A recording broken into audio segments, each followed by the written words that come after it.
বাবার বাসায় 7 কেজি মিষ্টি আর 3 কেজি রসমালাই কিনে নিয়ে যাওয়ার পরে রাতের বেলায় আমার স্বামীকে ভাত দেওয়া হলো 1 পিস পাঙাশ মাছের ঝোল আর 2 টুকরো পোলট্রির মাংস দিয়ে। খাবারগুলো দেখে আমার স্বামী আমাকে বলে উঠলো, আর কোনো সস্তা জাতীয় খাবার নেই, এত দামি খাবার আমার গলা দিয়ে নামবে না। আমি তখন আমার চোখের কোনায় পানি মুছতে মুছতে বললাম, বিয়ের সময় খেয়াল ছিল না বাপ মা মরা মেয়েকে বিয়ে করলে শ্বশুর বাড়িতে আদর জুটবে না? ভাইয়ের সংসারে বড় হয়েছি, এখন এতটুকু পাচ্ছ, এটাই তো অনেক। আমার এই কথা শুনে আমার স্বামী আর আমাকে কিছুই বলল না। বাটি থেকে যখন তরকারি বেড়ে প্লেটে নিবে তখন আমি স্বামীকে বাধা দিয়ে বললাম, যে জিনিস খেতে ইচ্ছা করছে না সেটা খেয়ে আমাকে আর খুশি করানো লাগবে না, একটু বসো, আমি তোমার জন্য ডিম ভেজে নিয়ে আসতেছি। আমি ডিম ভাজতে গেলে আমার ভাবি তখন রান্নাঘরে এসে বলে, ডিম ভাজতেছো কেন? রান্না কি ভালো হয়নি? আমি কি ভালো রান্না করতে পারি না? তখন আমি কিছুটা মাথা নিচু করে বললাম, আসলে ভাবি, আমার হাজবেন্ড পাঙাশ মাছ আর পোলট্রিতে অ্যালার্জি আছে, সে একদমই এটা খেতে পারে না। তখন আমার ভাবি আমাকে খোঁচা মেরে বলল, বড় লোক বাড়ির ছেলে তো, গরিবের খাবার খেতে পারছে না।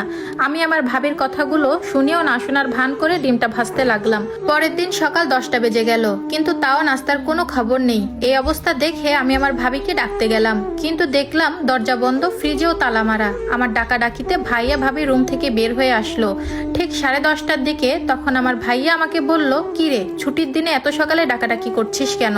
তখন আমি আমার ভাইয়াকে বললাম, ভাইয়া 10:30 বেজে গেছে, এখনো তোমাদের জামাইকে নাস্তা করাতে পারিনি। ডাকছিলাম ফ্রিজের চাবিটা নিতে, নাস্তার জন্য ফ্রিজ থেকে ডিম আর কিছু সবজি বের করে নিতাম। এ কথা শোনার পর আমার ভাবি পেছন থেকে বলে উঠলো, আরে আর বইলো না, ফ্রিজে তালা মেরে রাখি তোমার ভাইয়ার জন্য। তুমি তো ভালো করে জানোই তোমার ভাইয়ার ডায়াবেটিক্স, তারপরেও ফ্রিজ খুলে শুধু মিষ্টি খায়, এজন্যই তালা মেরে রাখা, তুমি আবার অন্য কিছু মনে করো না। তখন ভাবিকে বললাম, রাতের বেলা যখন ফ্রিজ থেকে ডিম নিলাম তখনও তো ফ্রিজ লক করা ছিল না, আর আমার ভাইয়ার কোনো ডায়াবেটিক্স নেই, এটা আমি ভালো করেই জানি। এ কথা শোনার পর আমার ভাইয়া আমতা আমতা করে বলল, তোর ভাবি ঠিকই বলেছে, ইদানিং আমার একটু ডায়াবেটিক্স দেখা দিয়েছে। আমি আর তখন কিছু না বলে রান্নাঘরের দিকে চলে গেলাম নাস্তা বানাতে। সকালের নাস্তা দিতে প্রায় তখন 11:30টার বেশি বেজে গেল। আমার স্বামী তখন খাবার টেবিলে বসে বলল, দরকার কি ছিল এখন নাস্তা বানানোর জন্য? একটু পরে না হয় একসাথে দুপুরের খাবার খেয়ে নিতাম। একথা শোনার পর আমি তাকে রাগান্বিত চোখে বললাম, চুপচাপ নাস্তা খেয়ে উঠো। আমার স্বামীও কিছু না বলে চুপচাপ নাস্তা খেয়ে নিল। নাস্তা কমপ্লিট করার পর যখন আমার স্বামী একটু খাটের উপর রেস্ট নেওয়ার জন্য শুচ্ছিল তখন আমি তাকে বললাম, অনেক হয়েছে শ্বশুরবাড়িতে বেড়ানো, এখন ব্যাগপত্র গোছাও। আমার স্বামী তখন অবাক হয়ে বলল, গতকাল বিকালেই তো আসলাম, আজ সকালেই চলে যাব? আমি তো ভেবেছিলাম শ্বশুরবাড়িতে কয়েকদিন থাকবো। তখন আমি তাকে বলে উঠলাম, তোমার আবার কিসের শ্বশুরবাড়ি? তোমার তো শ্বশুরও বেঁচে নেই, শাশুড়িও বেঁচে নেই, তাই তোমার কোনো শ্বশুর বাড়িও নেই। এই কথাগুলো যখন বলছিলাম তখন আমার চোখ থেকে অঝরে পানি বের হচ্ছিল। নিজের বাড়িতে আসায় নিজের স্বামীকে এত অযত্নতে দেখে আমি আর সহ্য করতে পারতেছিলাম না। এরপর আমি ব্যাগপত্র গুছিয়ে আমার স্বামীকে নিয়ে আমার বাবার বাড়ি থেকে চলে আসলাম। ঠিক ওই দিনই আমার শ্বশুর বাড়িতে একটা বিয়ের দাওয়াত ছিল। দাওয়াতটা ছিল তার চাচাতো ভাইয়ের বিয়ে। আমার চাচা শ্বশুর আমার শাশুড়িকে ডেকে নিয়ে বলল, ভাবি, ফকিন্নের বাড়ি থেকে ছেলেকে বিয়ে করায়নি, মেয়ের বাড়ি থেকে আমার ছেলেকে ফ্রিজ, টিভি, মোটরসাইকেল, ঘরের আসবাবপত্র সবকিছু দিয়েছে, আপনার ছেলে শ্বশুর বাড়ি থেকে আপনাদের কি দিয়েছে? আমার শাশুড়ি মা তখন কিছুটা হেসে বলল, নিজের বাড়ির সবচেয়ে অমূল্য রতনটা আমাদেরকে দিয়েছে, তাদের মেয়েকে দিয়েছে আমাদেরকে, আর কি দিবে? তখন আমার চাচা শ্বশুর আরো একটু খোঁচানোর জন্য বলে উঠলো, কেন ভাবি, এখন তো মেয়েদের বাড়ি থেকে টিভি, ফ্রিজ, মোটরসাইকেল আরো অনেক কিছু দেয়, আপনার ছেলের বউয়ের বাড়ি থেকে কি কিছু দেয়নি? তখন আমার শাশুড়ি মা হেসেই বলে উঠলো, আমার ঘরে 2টা ফ্রিজ আছে, একটা নর্মাল, একটা ডিপ, আর ঘরে বিশাল বড় টিভি আছে, তাই টিভির কোনো প্রয়োজন নেই। আর আপনি তো ভালো করেই জানেন আমার ছেলের দামি প্রাইভেট কার আছে, তো মোটরসাইকেল দিয়ে আর কি করবে? আমার ঘরটাতে আল্লাহর রহমতে সবকিছুই ছিল না শুধুমাত্র একটা মেয়ে, তাই ওরা আমাকে দয়া করে তাদের মেয়েটাকে দিয়েছে, আমার আর কিচ্ছু চাই না। আমার শাশুড়ির মুখে এমন কথা শুনে চোখের পানি আর ধরে রাখতে পারলাম না।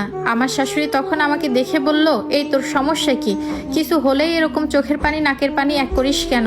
এত সুন্দর করে সেই কত সময় ধরে সাজলি আর এখনই নষ্ট করে ফেললি। শোন মা, আজকে তোকে একটা কথা বলি, আমার বিয়ে হয় সেই 16 বছর বয়সে। বিয়ের পর থেকেই দিন রাত কষ্ট করে সংসারে কাজ করতাম, এত কষ্ট করে সারাদিন খেটেও কোনো সম্মান পেতাম না। শাশুড়ি, ননদ, দেবর সবাই আমার বিরুদ্ধে কোনো না কোনো অভিযোগ রাখতো। এক সময় বুঝতে পারলাম আমার এই মুখ বুজে থাকাটাই যত সমস্যার কারণ। এরপর থেকে যে যেটা করতো তাকে সেটা চোখে আঙুল দিয়ে বুঝিয়ে দিতাম। একটা কথা জীবনে সবসময় মনে রাখবি মা, তোর উপর যখনই কোনো অন্যায় হবে ঠিক তখনই তুই প্রতিবাদ করবি, দেখবি সব সমস্যার সমাধান হয়ে গিয়েছে। আমার শাশুড়ির মুখে এসব কথা শোনার পর আমার কান্না যেন থামছেই না। তারপর আমার শাশুড়িকে কত সময় জড়িয়ে ধরে কিছুটা ঠান্ডা হলাম। সত্যি এই যুগে এরকম শাশুড়ি পাওয়াটা ভাগ্যের ব্যাপার। এর কিছুদিন পরে আমার ভাইয়া আর ভাবি আমাদের বাসায় আসবে। এই কথা শোনার পর আমি আমার স্বামীর হাতে লম্বা একটা বাজারের লিস্ট ধরিয়ে দিলাম। আরো বললাম যা যা আমি এখানে লিখে দিয়েছি সব কিছু বুঝে শুনে নিয়ে আসবে।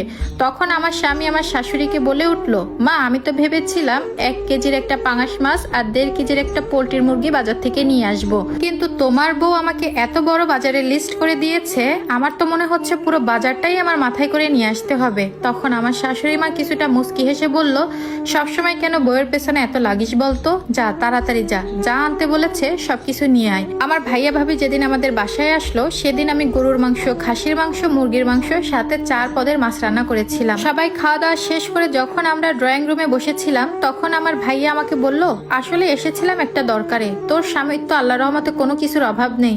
আসলে আমার দিনগুলো এখন তেমন একটা ভালো যাচ্ছে না। আমি চাচ্ছিলাম বাবা মা বেঁচে থাকতে তোকে যে জমিটা তোর নামে লিখে দিয়ে গিয়েছিল সেই জমিটা বিক্রি করে বাজারে একটা ব্যবসা দাঁড় করাবো, আর বোন যদি পারিস এখন ওই জমিটার দাবিটা তুই একদমই ছেড়ে দে। তখন আমি বললাম, কেন আমি দাবি ছাড়বো, এখনো দাবি আছে বিধায় আমার বাবার বানানো বাড়িটাতে বেড়াতে গিয়েছিলাম। বেড়াতে গিয়ে 1 টুকরো পাঙাশ মাছ আর 2 টুকরো পোল্ট্রি মুরগি দিয়ে তো জামাই নিয়ে ভাত খেয়ে আসতে পেরেছিলাম। ওইটুকু দাবি আছে বিধায় সেই বাসায় যেয়ে আমি একবেলা ভাত খেয়ে আসতে পেরেছিলাম। আর দাবি যদি সম্পূর্ণ ছেড়ে দিই তাহলে তো বাড়ির আশেপাশে আমি কখনো যেতে পারবো না। আর তারপর আমি আমার ভাবিকে বললাম, আচ্ছা ভাবি, আমার ভাইয়া যখন তোমাদের বাসায় বেড়াতে যায় তখন কি ভাইয়াকে তোমরা সকাল 8টা নাস্তা দুপুর 12টায় দাও? আর ভাবি এটাও শুনে রাখো, আমি এতটাও ছোট লোক হইনি যে তোমাদের ফ্রিজ থেকে খাবার বের করে আমি আমার স্বামীকে খাওয়াবো। আমার শ্বশুর বাড়ি দেখলেই বুঝতে পারতেছো যে আমরা কোন অবস্থাতে আছি।